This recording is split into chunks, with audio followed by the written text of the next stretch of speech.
فأنا ناصح لإخواني بالصدع بالحق تبيض وجوههم. السكوت في مسألة الحزبية يضرها، فاصدع بما تؤمر وأعرض عن المشركين. سلامي على دماج ورجالها والشيخ يحيى ودار العلم يا سعد بانيها. Bismillahirrahmanirrahim. Kita lanjutkan pembahasan syarah Umdatil Ahkam ini. Qala Fadilatul Syekh Abdullah Al-Bassam rahimahullahu ta'ala, waqra qawlahu ta'ala, bacalah firman Allah Ta'ala, la yanhakumullahu 'anil ladzina lam yuqatilukum fid-din.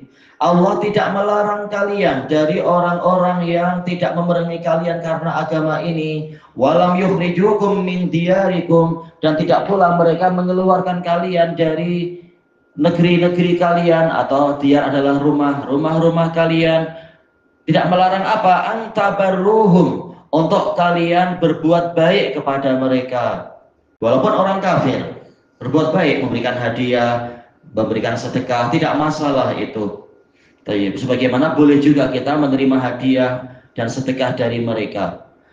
Wa tuqsitu ilaihim, dan kalian berbuat keadilan kepada mereka. Innallaha yuhibbul muqsitin, karena sesungguhnya Allah cinta kepada orang yang berbuat keadilan, apalagi yang berbuat fadl, keutamaan. Tentunya lebih dicintai lagi oleh Allah. Wa qaulahu ta'ala, qatilu fi sabilillahi alladzina yuqatilunakum wa la ta'tadu. Perangilah di jalan Allah orang-orang yang memerangi kalian, dan jangan kalian melampaui batas. Ya, tidak boleh sampai melanggar syariat di dalam undang-undang, tidak boleh melanggar syariat di dalam peperangan tadi, karena kita perangnya karena Allah, bukan karena hawa nafsu. Kalau karena hawa nafsu, maka matinya sia-sia nanti. Baik. Wal ayatu dalatu ala hadzal ma'na katsira, dan ayat-ayat yang menunjukkan kepada makna ini adalah banyak. Wa amma sunnah, adapun dalil dari sunnah, fa kullu a'malin nabiyyi sallallahu alaihi wasallam fil harb, maka semua amalan Nabi sallallahu alaihi wasallam di dalam peperangan, wa wasayahu liquwatih, dan wasiat beliau kepada para komander beliau itu, natiqatun bidzalik, telah mengucapkan itu tentang indahnya jihad Nabi sallallahu alaihi wasallam dan para sahabat, bukan jihad orang-orang yang jahil atau memisah, menyimpang. Qala sallallahu alaihi wasallam fi hadis Buraidah alladzi fi Muslim, yang terkait dengan wasiat Nabi kepada para pemimpin peperangan.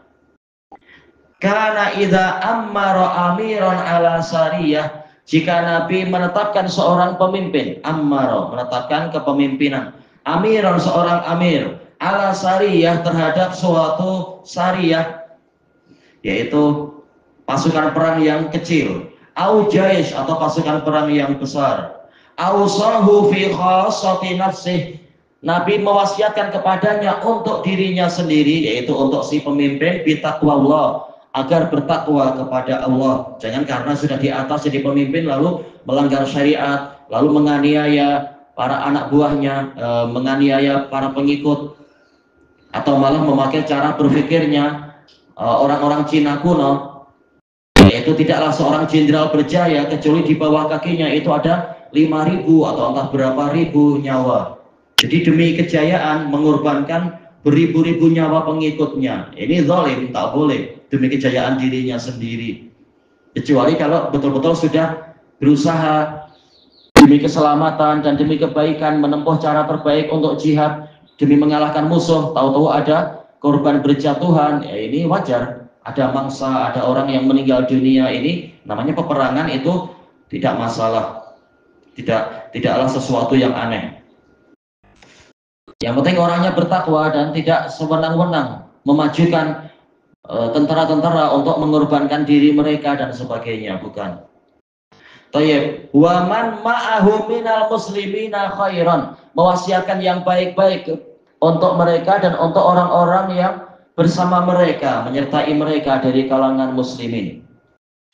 Summa qala, kemudian Nabi bersabda, ughzu bismillahi fi sabilillah, berperanglah kalian di jalan Allah. Berarti berperanglah kalian dengan nama Allah. Jadi dengan memohon pertolongan pada Allah, bukan mengandalkan pada kehebatan atau kekuatan diri sendiri atau kehebatan dan kekuatan makhluk.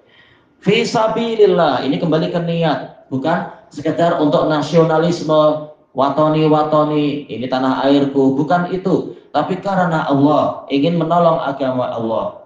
Allah yang mampu memberikan pahala, negara mampu memberikan apa dan seberapa, terutama negara-negara kafir. Sering tentara-tentara itu kecewa setelah mereka mengorbankan diri untuk negara, tahu-tahu begitu cacat, dibuang begitu saja atau disia-siakan, atau seringkali dikorbankan demi suatu misi.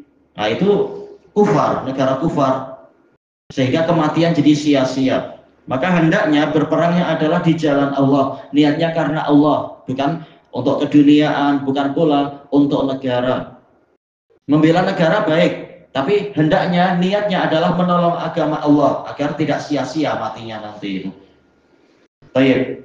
Siapa yang diperangi? Man kafara billah, orang yang kafir kepada Allah. Jadi tak boleh memerangi sesama muslimin, menumpahkan darah dia dan sebagainya, kecuali ada dalil yang memperkecualikan masalah-masalah itu. Karena mereka pengganas, pemberontak, ya diperangi, salah sendiri. Atau karena sedang merompak, ya salah sendiri kalau diperangi. Atau karena membunuh orang tanpa alasan yang benar, ya salah sendiri kalau dia dihukum mati juga. Atau orangnya murtad, ya salah sendiri kalau dihukum mati ketika tidak mau bertobat. Wala taghullu, jangan kalian korupsi. Ya ini ujian, terutama orang yang sudah di atas. Harta benda banyak akan datang kepada dia, diuji. Dia berjuang karena Allah atau karena harta benda. Harta itu akan jadi ujian juga. Apakah dia akan menyampaikan amanah ini, karena ini amanah harta ini, ataukah tahu-tahu dia mencurinya sedikit-sedikit untuk dirinya, untuk istrinya, untuk kroninya. Ini ujian. Nah, Nabi sudah mengingatkan, jangan gulul, yaitu jangan mengkorupsi. Wala taghdiru, jangan kalian mengkhianati kesepakatan. Kalau sudah ada kesepakatan dengan negara kafir atau yang semacam itu, kesepakatan yang adil, tidak boleh dikhianati. Wala tumassilu, jangan kalian membuat cacat, maksudnya merusak jenazah, bunuh dengan cepat. Sudah habis itu tak perlu mengurusi jenazah itu dalam artian merobek-robek, memotong-motong, mencincang, menyatai, tak boleh itu. Kita berperangnya dengan membawa adab-adab, memberikan contoh yang baik, bukan sebagai binatang buas dan semacam itu, bukan. Wala taqtulu walidan, dan jangan kalian membunuh anak kecil. Tidak seperti orang kafir, segalanya dibunuh, segalanya dibantai, naudzubillah. Bahkan orang-orang Syiah Rafidhah, ma'ruf, mereka sukanya seperti itu. Anak kecil pun dihantam, anak kecil perempuan pun yang tidak ikut-ikutan perang, sedang suasana damai pun tahu-tahu ditembak, kepala pecah, naudzubillah, yang di Yaman itu, dan seterusnya. Tak ada rahmat sama sekali. Itu Syiah Rafidhah. Maka tak layak untuk jadi saudara dan tak layak untuk agama mereka diakui. Diakui untuk apa? Sementara mereka meyakini Quran yang di hadapan kita ini cacat, nabinya itu tidak betul, Jibril berkhianat dan seterusnya. Gimana mereka layak untuk diakui? Mereka adalah pengkhianat. Baik. Kemudian wanaha sallallahu alaihi wasallam an qatlin nisa'i wasibyan. Nabi sallallahu alaihi wasallam melarang untuk membunuh anak-anak dan membunuh para wanita dan anak-anak. Baik, muttafaqun alaih. Wa qala sallallahu alaihi wasallam ukhruju bismillah. Keluarlah kalian dengan nama Allah. Iya, keluarnya karena Allah dengan menyebut nama Allah, sehingga kemana-mana akan di bawah panji-panji, yaitu bendera besarnya malaikat. Tapi kalau sampai pulang, tapi kalau keluarnya adalah karena selain Allah, maka akan di bawah panji-panji setan. Dalam hadis yang sahih dalam Sahihul Musnad punya Imam Al-Wadi disebutkan hadisnya itu. Maka sebut nama Allah agar selalu diberkahi, ditolong oleh tentara-tentara Allah yang tidak nampak dan seterusnya. Wa tuqatilu fi sabilillah.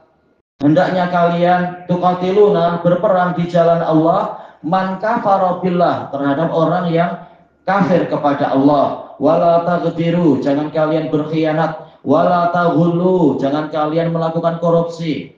Wala tumassilu, jangan merusak jenazah. Wala taqtulul wildan, jangan membunuh anak-anak kecil. Wala ashabas sawami, Jangan pula membunuh para pendeta-pendeta di biara-biara itu, kecuali salah sendiri. Kalau anak kecilnya ikut perang, ya salah sendiri. Atau pendetanya ikut perang, ya salah sendiri. Dia dihukum juga, berarti dia berarti dia prajurit perang juga.